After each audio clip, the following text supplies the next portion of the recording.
This comic book is so good, it is not funny.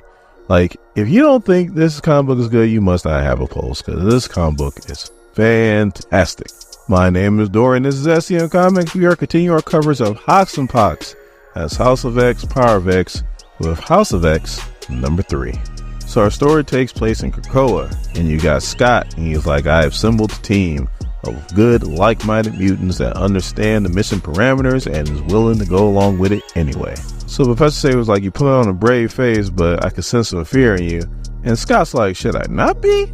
Like, you're pretty much sending us on a suicide mission, but we're going along with it anyway. So Professor Xavier tries to backtrack and goes, look, you guys are making me very proud, and trust me, you're not going to die. I won't let you. That's all I'm saying about that. So on the next page, we see Cyclops go through the portal, walk to the Blackbird, and we see his team. It's Wolverine, Husk, Archangel, Monet St. Croix, Jean Grey, Nightcrawler, and Mystique. So Archangel and Husk are like, why no plants? If things are going to get as hairy as you say they might, then we might need a fast getaway. And Monet chimes in and is like, well, what if we fail? And there's a really good chance that we might fail. Then now the enemy has exactly what makes us special. They'll have the plants of Krakoa. We can't risk that. And Scott chimes in and goes, exactly. You hear that, Mystique? And Mystique goes, my ears work fine, Summers. So Jean's talking to Cyclops when she's worried about the crew that's up there because she feels like they're innocent. And Wolverine's like, they're not innocent. They're making killer robots to extinct us. How does that make them innocent? And Jean's like, they're not soldiers in a war, Logan. They're scientists that's scared for their own future. And somebody says, all right, punch it. And we see that they're actually leaving from their Krakoan base that's on the moon. And Wolverine goes, just scientists, huh? How exactly you think we went from sticks to bombs? And for the machines, this is their hierarchy. You have your basic Sentinels. That's pretty much what the X-Men has been fighting for a very long time. You got Master Molds, you got Mother Molds, you got Omega Sentinel, and then you got Nimrod. So now we get to my favorite part of the comic. We are at the Project Achilles Superhuman Supermax, where we hear somebody say, we only have one case today, Judge. And he's like, huh, all quiet on the Western Front, huh? And AG goes, what we lack in volume, we make up in depravity, Your Honor.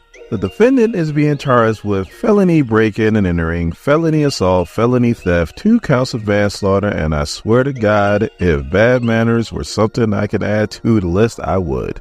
And the judge goes, well, you know how I feel about social grace. How about you, counselor? What do you got to say?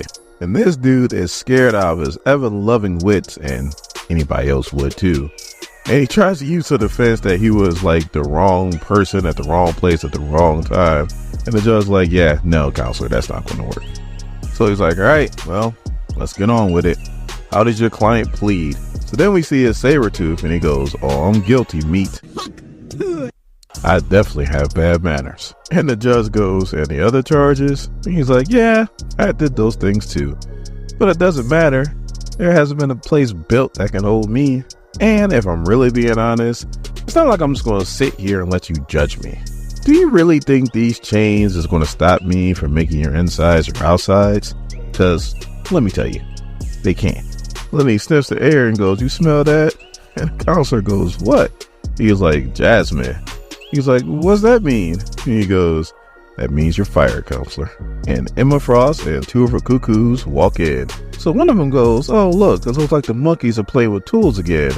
You see that, Miss Frost? And she goes, young lady, how many times have I told you that when we're in public, we don't use our mutant name? So in this instance, you will call me White Queen. And she goes, yes, Mom.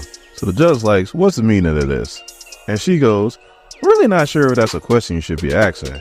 Because there's some difference between what's getting ready to happen and what it really means. And the judge goes, enlighten me. So she goes, what's going to happen is that you are going to surrender Mr. Creed to me. And one will go, Sabretooth.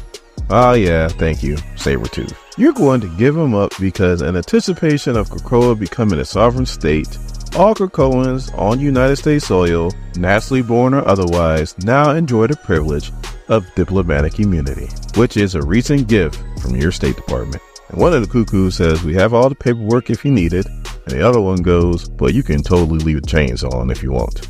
So So the AG's like, this isn't going to happen.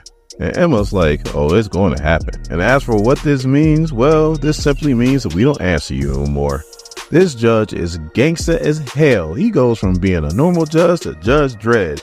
He gets up and goes, this guy's a killer, as he is strapped, ready to shoot. So Emma's like, look, he is a bit of a monster. That I won't disagree. But he's our monster, and he won't be judged in a human court like this anymore. So the AG is like, no, not like this. Not today. Not on my watch. So she sticks the gun in Emma's face, and Emma's like, normally I would dominate your mind and make you stick that gun where your last boyfriend left you. But I've been told that the art of diplomacy is about equalizing power dynamics. So why don't you pretend that there is some larger American purpose being served here today, and I'll pretend like you could actually stop me. So they grab Sabretooth and they walk out, and Emma goes, this is a brave new world, darlings. Best get used to it. So then we cut to the Orchis Forge, where you have Omega Sentinel and Dr. Gregor are pretty much walking and talking, discussing about the different things that they're going to get ready and do, when all of a sudden Dr. Gregor's husband hops on the radio and goes, we got a little problem here. And she goes, what's up, dear? And he's like, we got an incoming about 25 miles out. And she goes, friendly? And he goes, absolutely not. It's the X-Men. So Dr. Gregor's like, how in the hell? How they know about the mother mode? And she's like, can we stop them? And he goes, not in that bird. Their countermeasures are just too good. So Mega Sentinel's like, why don't we just recall the drones that are on Mercury? And Dr. Gregor's husband's like, well, we already did. They're on their way, but they're going to get here too late. Dr. Gregor's like, damn it. So Dr. Gregor's husband goes, hey, cheer up, love. It's just a little fight for our survival. Nothing to worry about. So as the X-Men are flying in, they're getting shot at, and just like Dr. Gregor's husband said, their countermeasures are too good. So Wolverine's like, Kurt, recon. And he goes, understood. So he bamps. Now it smells like farts. And then he goes, bam, bam, bam. Now it really smells like farts. And he finds himself right next to a Mega Sentinel and Dr. Gregor. And he goes, Karima, what a surprise. Mega Sentinel goes, hello, Kurt. And Kurt goes, picking sides, are we? And she goes, actually, ain't that what you guys did? So he bamps out at her one more time. So it smells like farts. So Omega Sentinel's like, they're going to go for the control collars. Dr. Gregor's like, hey, they got a teleporter. And Omega Sentinel's like, his name is Nightcrawler. So Dr. Gregor's husband's like, I read the file. I'm aware. I'm going to send all the troops to the hangar to try to buy us some time. She goes, okay, be careful. And Omega Sentinel's like, that's disappointing. Dr. Gregor goes, what? So Omega Sentinel's like, it's a very linear plan for a foe that is not linear, and that is a rumble. Omega Sentinel's like, see?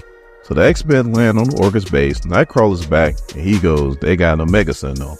Wolverine's like, well, we'll have to deal with that when we have to. Right now, first things first, and that's to get that collar off. So they start to cut their way in, and Dr. Gregor's husband is standing right where they're cutting at, and he goes, damn it, damn it. So he goes, got some bad news, dear. Unfortunately, they got all their bases covered. Any rational thing that we do, they already thought of it. So now we got to do something that's irrational. And she goes, what are you doing? And he's pretty much setting up a bomb and goes, I know I joked a lot about it, but I really wish we would have had kids. Dr. Gregor yells, no. He pushes the button and blows him and the X-Men up.